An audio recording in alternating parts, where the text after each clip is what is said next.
Welcome back to the channel, everyone. Manny B Investing MBI, and we're going to cover the tweet here. Rick McCracken, he is an SPO, he's a Cardano community member, he's an engineer, he's a coder, he's all these things. He reps Cardano, he reps Ergo, big influencer on Twitter, and he follows me and we follow him. He posted this tweet trying to figure out how to make a crypto savings account, asking myself a few questions. One, do I trust the Cardano protocol? So we'll have to look at that and say, do I trust? Because I'm going to ask these questions myself. The reason why I'm even looking at this post is because I'm interested in doing some changes in my DCA. What I want to do is I want to do Bitcoin and Ethereum, the top two cryptocurrencies by market cap in the space. The ones that everyone says that you should accumulate. We're finally going to do it. We're going to get out of, all these micro, I'm not going to get out of them, but we're going to shift our focus to mainstream, as far as mainstream crypto. So I was wondering, I was sitting here going, should I do it natively? Should I get, a Bitcoin wallet and do all of that, make content on that, show you how to do that, show you how I'm doing it, and accumulate that way? And then the same thing with Ethereum, get MetaMask, whatever, connect it to a hardware wallet, of course, and do that. Or do I use synthetics? Synthetics is an option. Indigo Protocol, that's what they do, right? So two, do I trust the Indigo Protocol? I do. So 1 and 2, I do. Should I trust the smart contracts? That 3, that's the debatable thing, right? That's the thing, because we didn't make these smart contracts. They're relatively new. They haven't. I don't even think have they been around for a year? Maybe. I don't think so. They've been around for a year. They haven't been hacked. Nothing like that's happened. Not saying that it's not possible. But that's a big one. That's a big one. With banks, you have that security. You have that trust. It's been established over 100 or more years, and with each of us, our entire lives. So that trust is there with TradFi. The trust it's hard to come by in the crypto space. Number 4, do I trust iUSD to not get wrecked? That's another one. I mean, stablecoins can collapse. Things can go really wrong. The system's built in a way that it's over collateralized. But what if there's a hack and it gets depegged and it fails and it goes to zero? It goes to nothing. It goes to dust. That's something that we have to be concerned about. Though that's a risk. 5, how much risk am I willing to take? And what are the rewards? Those are some serious questions that I think a lot of people just ignore. They just fly by all of that and they just start diving in. And those are the people that are in when projects get wrecked or projects get rug pulled, things like that. They're the ones talking about, we're gonna unalive ourselves. We're gonna do all this crazy stuff, because they never thought beforehand what is possible. And what is possible is there could be a lot of issues. There could be, do you trust, the blockchain? The blockchain could have failures. The protocol itself could have failures. So I'm good on 1 and 2. I'm without a doubt good on 1 and 2. It's 3. Well, I guess if you take the question at face value, we're good on that as well. The problem is, do you trust the smart contracts to not get wrecked? I trust the smart contracts. I trust that Indigo Protocol built things, the way they should be built, and they built them to work. My thing is the hackers, the bad elements. What do they have up their sleeves? Do they know something that we don't? So far, so good. Do I trust iUSD to not get wrecked? That's another serious question. There's a reason why I only have $100 in the stability pool. There is a reason. How much risk am I willing to take, and what are the rewards? Let's take a look at the protocol itself. Let's see. So what I would do in the place of buying Bitcoin and Ethereum on their native blockchains and storing them in a wallet is I could do it on Cardano using Indigo Protocol. It's a synthetics protocol. That's what we've been doing content on this, right? I'm going to start actually looking into actually really using it and to try to do what Rick is talking about, actually using it as a bank account. So to take this DA once a month and to maybe split it between iBTC and iETH. And, I'm sure you're like, well, what's the advantage of doing that? Well, with iBTC and iETH, they're just assets that are in a wallet. And the only way you can benefit from is price appreciation. So if you buy Bitcoin at a price and you buy it at a low price and then it goes to a higher price and you realize that that's the benefit of holding Bitcoin and Ethereum. Although with Ethereum, you can use applications, DeFi applications on that blockchain, but there's the fee situation, the risk, to me, not super worth it. So I would probably just hold it. But with this Indigo protocol, we can do more things. We can buy it, we can mint it, and we can stake it in a stability pool that helps stabilize the synthetic. And in return, you get a reward. So we're doing that right now with iUSD. And I guess I could just do it with iUSD instead of buying iETH or iBTC. I could just buy iUSD, but I was originally going to just do ETH and BTC. I want to get that. I want to get exposure to that price. So this is basically a synthetic asset that's a Cardano native token that mimics the price of each thing that it's being a synthetic of. So I can't use iBTC as Bitcoin.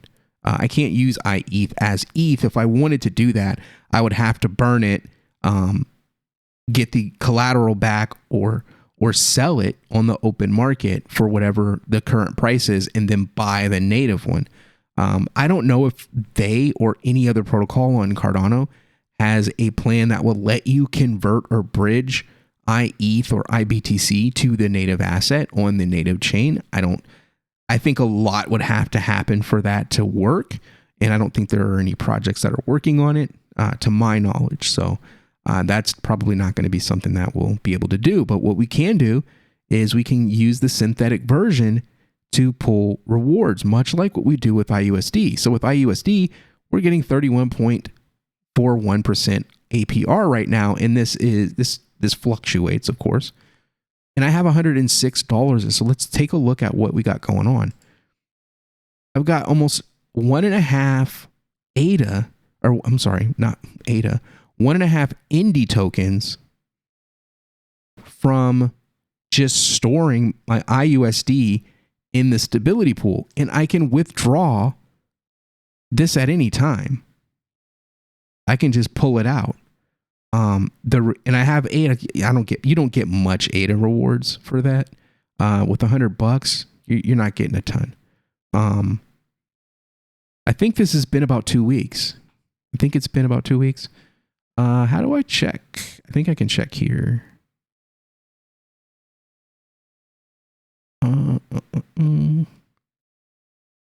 Claim. Oh wait, no, it's been a bunch of epics.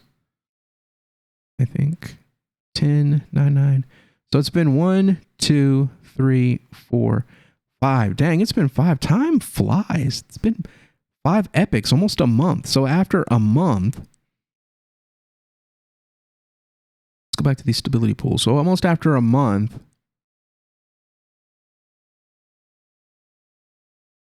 I have 1.5 Indie, which is $1. It's like $1.50 each right now. I mean, it's not a lot because I don't have a lot. I'm only got $100. If I DCA, it would drastically go up. I mean, I would essentially like quadruple that. right? So I put in, I'd do like $500. So we would quadruple that amount. So, I mean, we'd be looking at like 10, $15 a month in just rewards. Plus, well, if it's IUSD, there's no price fluctuation. But if we did it with Ethereum, right? And we bought Ethereum and IBTC for as cheap as we could possibly get it for. And then we staked it and just pulled indie rewards.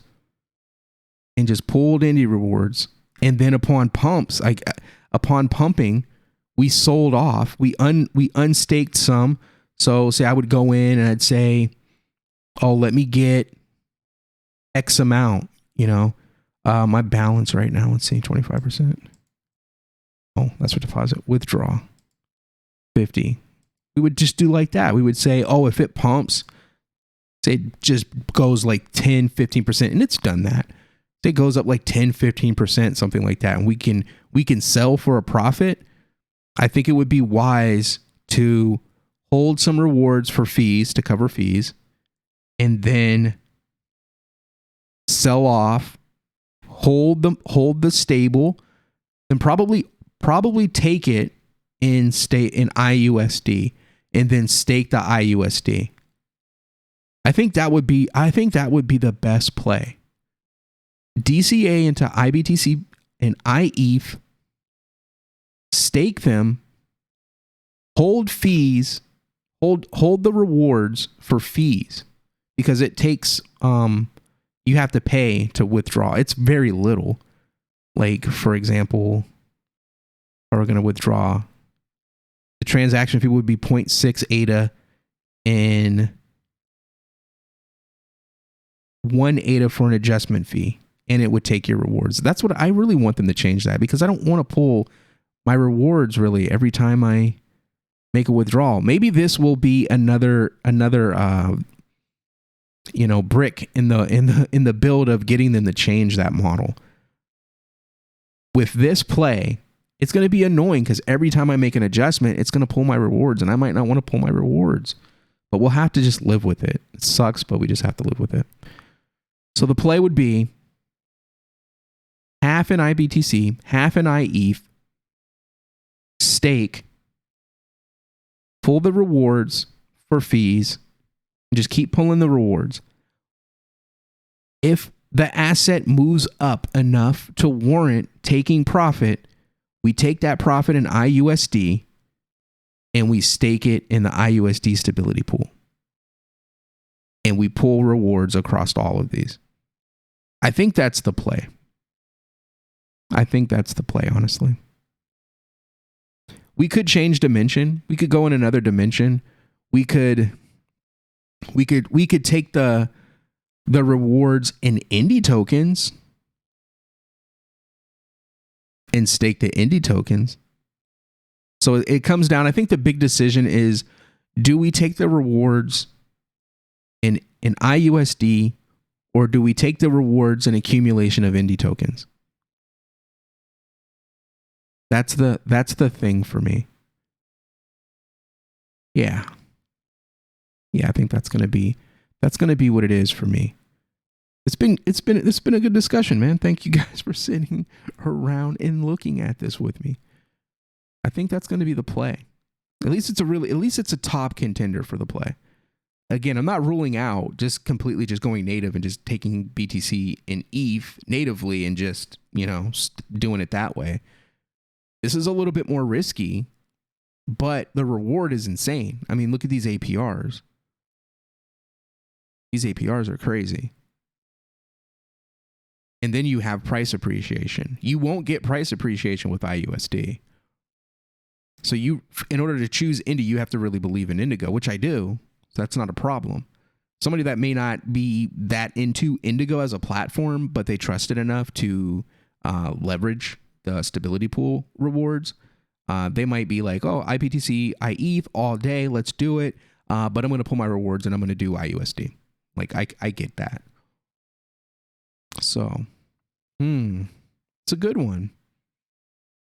Maybe we can string. Maybe we can continue to string. Maybe we could we can take the Indy and we can put it in a liquidity pool or something and just keep going. But I think I'm gonna have to, at that point, I'm probably gonna have to build a crazy Excel so we can track this stuff.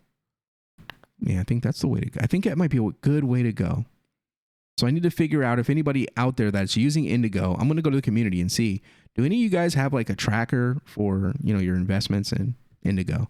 I'm going to ask in the Discord and see how that goes. So thank you for checking out the video. If you're interested in this saga here that I got going, potentially will have going, hit that subscribe button. But let me know what you think about this plan that I have.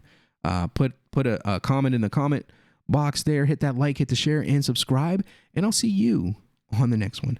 Peace.